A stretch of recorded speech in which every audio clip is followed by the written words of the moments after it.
Hey, this is Black Light Phenomenal, aka Professor Soul School Phenomenal, aka Flavor Supreme, giving you the kind of knowledge that you won't learn in college.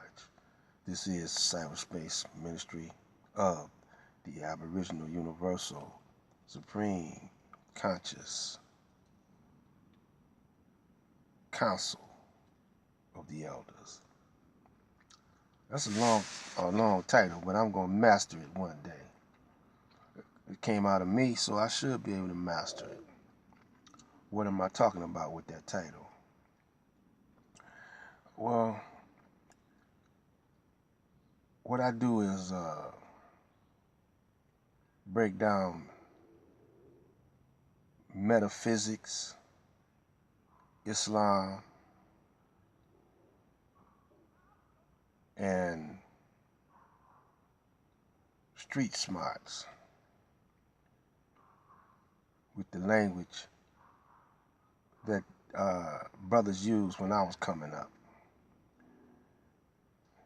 In the 60s, I was a teenager. And at the end of the 60s, I became a man. But I was walking around half asleep and half woke because of my childhood and my birth. My birth made me half woke because my mother was an MGT. My grandmother was an MGT. That's my mother's mother. Her brother was a FOY. Her sister was an MGT. And while my mother was carrying me, she was listening to the teachings of both my brother, or her brother, and her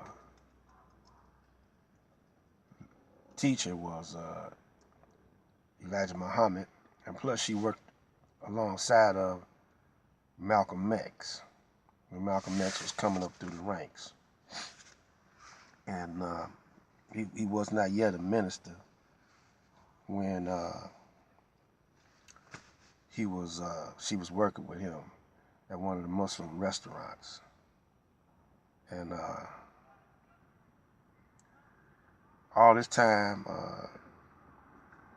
I was young, she birthed me. Then I went to a meeting. I remember one meeting I went to. I was very young. I could have been about 4 or 5. Then my brother died. He was older than me.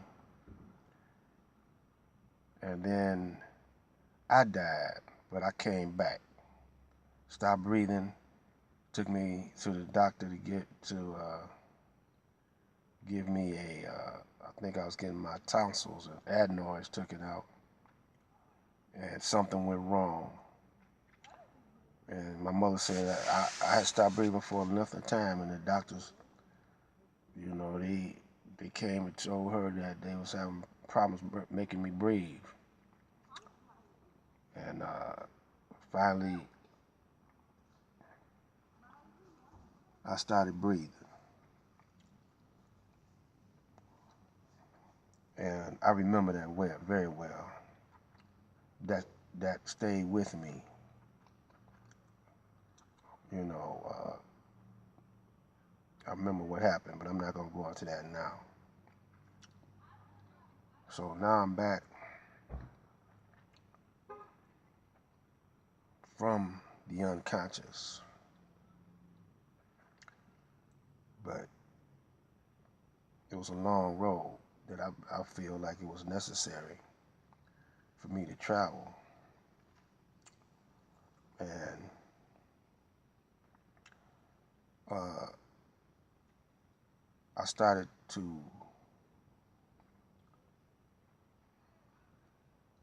come out of my shell, of my cocoon, in the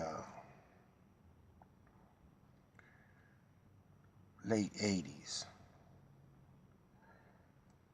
because from the age of 8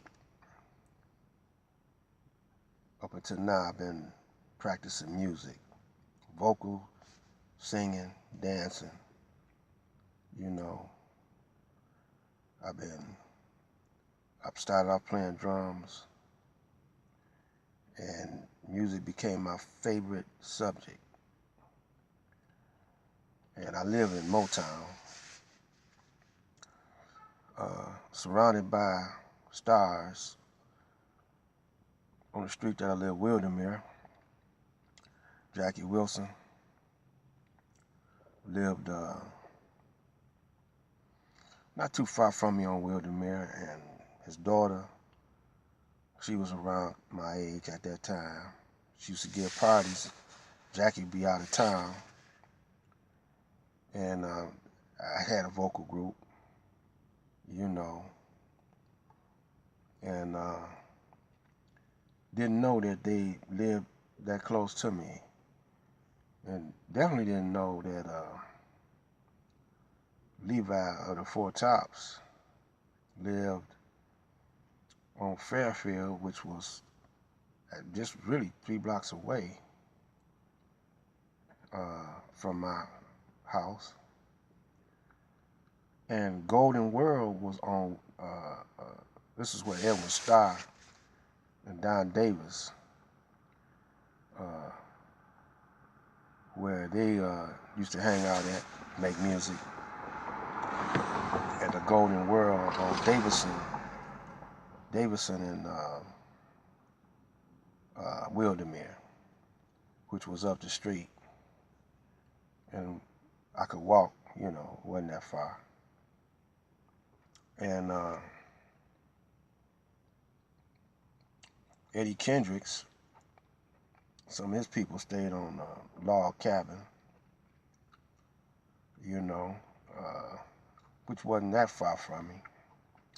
David Ruffin stayed on the next street over, Parkside,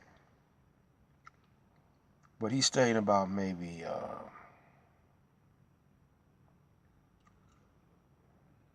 about 6 or 7 blocks going north on Parkside, where Parkside was the next street over from me. And it was a bunch of them over there, man. I mean, all around that city, that was the west side of Detroit. A lot of entertainers came out from over that way on the west side of Detroit. Donna Ross and them, they lived on the east side over in the Brewster Projects. My other grandmother lived on Kirby, which wasn't too far from the Brewster Projects, but she stayed down the street from where Joe Louis used to stay and Sugar Ray Robinson used to live. And it's an apartment building called Great Lakes, you know, and she used to stay in there. And, I mean, she used to stay not too far from there. So, music, you know, I was preoccupied with music. And my destiny and my goal was to make music my career. And so, you know, first I had a singing group in school, and grew up with a young guy named Bobby Franklin. And Bobby Franklin, now we formed a camaraderie. And then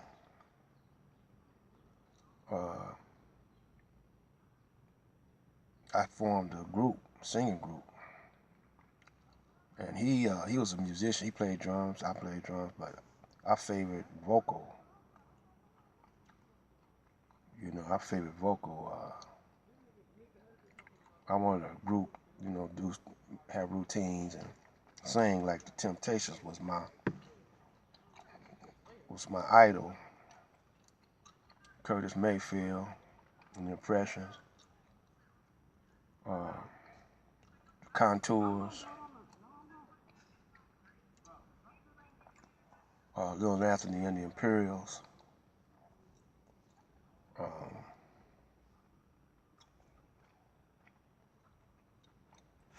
the Dells. All these guys I used to favor. All these guys, vocal stylings.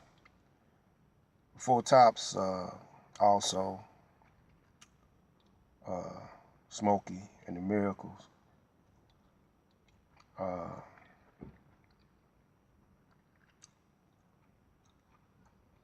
couple of more guys, The Spinners, yeah. The Spinners didn't stay that far from me. On 8 Mile in Ferndale, in that area. And I had some guys in my group that used to live over there, the Rembrandt brothers. We used to harmonize with them sometimes. So as I grew up and started mingling with musicians, I got to know DJs like Ernie Durham, and Ernie D. He had a hall. He was a radio personality. He used to rhyme all the time. His raps, he would rhyme. His whole show, he was a DJ. Whole show be rhyming. Rhyme commercials, rhyme all the time. And he had a hall over on Finkel and Livernois. So, my group broke up, but I kept on doing it. And me and Bobby, we went to New York a couple of times, and I'm gonna tell you all about my experiences in the entertainment world, in the music world. And this is how I found out that I didn't want to be in the music world, because the music world, it's prejudice, or it's a racist, type world, and they feeding off of black music. When I started studying about the history of the Aboriginal black man,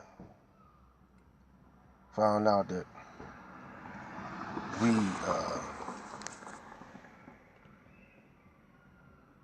created all music forms that you hear now. Classical, symphonic, country and western, rhythm and blues. So I'm gonna come back with some more of this on the flip side. This is Black Light Out.